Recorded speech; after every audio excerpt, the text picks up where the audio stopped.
एक समय की बात है, देश की सीमा के किनारे बसे एक गांव पर कुछ आतंकवादियों ने कब्जा कर लिया और वहां लूटपाट मचा दी।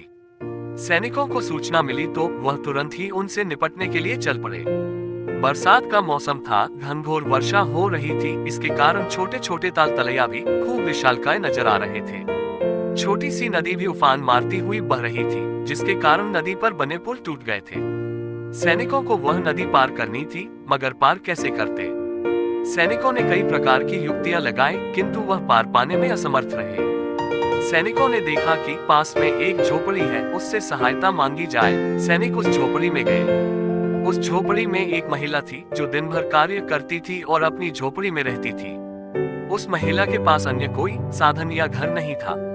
सैनिकों ने जब बात बताई कि आतंकवादी गांव पर कब्जा कर चुके हैं और हमें फौरन वहां पहुंचना है, इसके लिए यह नदी पार करने के लिए कुछ लकड़ियों की हमें आवश्यकता होगी, जिसके कारण हम नदी को पार कर पाएंगे। महिला ने पहले कुछ सोचा, फिर कहा कि मैं झोपड़ी दोबारा बना लूंगी। आपको जितने भी लकड़ी मेरी झोपड़ी से चाहिए निकाल लीजिए। महिला की इस भक्ति से सैनिक गदगद हो गए और यथाशीघ्र ही नदी पर एक पुल का निर्माण किया गया, जिससे सभी सैनिक नदी के पार उतर गए। महिला के इस देशभक्ति की सराहना जितनी करे उतनी ही कम है। सैनिक जल्दी ही उस गांव पर पहुंच गए, जहां आतंकवादियों ने कब्जा किया हुआ था।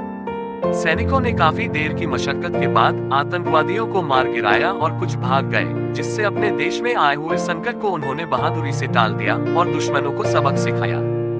दोस्तों, इस कहानी का नैतिक शिक्षा यह है कि देश प्रेम और देशभक्ति से बड़ा कोई धर्म नहीं है। देश है तो हम हैं, ऐसा मानकर देश की सेवा करनी चाहिए।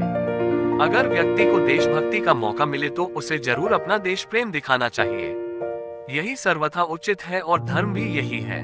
धन्यवाद। ऐसे ही कहानियों के लिए चैनल को सब्सक्राइब करें।